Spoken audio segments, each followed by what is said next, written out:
Every one welcome back. ഇന്നും കൂടി നമ്മളൊന്ന് പുറത്തുപോയപ്പോൾ നമ്മൾ നടന്നപ്പോൾ ഒരു ഫോർട്ടിൽ വന്നു. അപ്പോൾ ഫോർട്ടും കുറേ ലൈറ്റിങ്സൊക്കെ അപ്പോൾ നമ്മൾ വിചാരിച്ച ഒന്ന് നടന്നു നോക്കാം. അപ്പോൾ നടന്നപ്പോൾ നമ്മൾ ഷാജ ഹെറിറ്റേജ് ഇൻസ്റ്റിറ്റ്യൂട്ടിൽ കണ്ടു. അപ്പോൾ നമ്മൾ വിചാരിച്ചൊന്ന് കയറാമെന്ന് വിചാരിച്ചു. കയറിയപ്പോൾ അവിടെ നമ്മുടെ ഒരു കൂട്ടുകാരനെ കണ്ടു. ആ കൂട്ടുകാരൻ അത് നമ്മുടെ ഡോങ്കി ആയിരുന്നു. അപ്പം അതിൻ്റെ കൂടെ ഫോട്ടോസ് എടുത്തു. അത് കഴിഞ്ഞിട്ട് നമ്മൾ സ്റ്റോൾസിലൊക്കെ പോയി ഇങ്ങനെ റൗണ്ട് ചെയ്തു. അപ്പോൾ അതിൽ കുറേ ഫുഡ്സ്, ഡ്രിങ്ക്, ഗിഫ്റ്റ്സ്, കുറേ സാധനങ്ങളുണ്ടായി. അത് കഴിഞ്ഞ് എനിക്കൊരു ആഗ്രഹം ഉണ്ടായി ഈ ലുക്കേമാത്ത് മേടിക്കാനും. അപ്പോൾ കഴിച്ചപ്പോൾ നല്ല ടേസ്റ്റായിരുന്നു അത്. പിന്നെ വേറൊരു കടയിൽ ചെന്നപ്പോൾ അവിടെ ടാക്കീസിൻ്റെ ഹോട്ട് ഡോഗ് ഉണ്ടായി.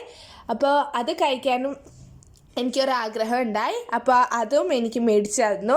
കഴിച്ചപ്പോൾ ഒരു നോർമൽ ഹോട്ട് ഡോഗ് ആയിരുന്നു. എൻ്റെ അമ്മയ്ക്കൊരാഗ്രഹം ഈ പൊട്ടാറ്റോ ചിപ്സ് കഴിക്കാനായിട്ട്. അപ്പോൾ നമ്മൾ ആ കടയിൽ ചെന്ന് നമ്മൾ ഉണ്ടാക്കുന്ന ഇതൊക്കെ കണ്ട് അപ്പോൾ നമ്മൾ വിചാരിച്ചു ഓക്കെ നല്ല.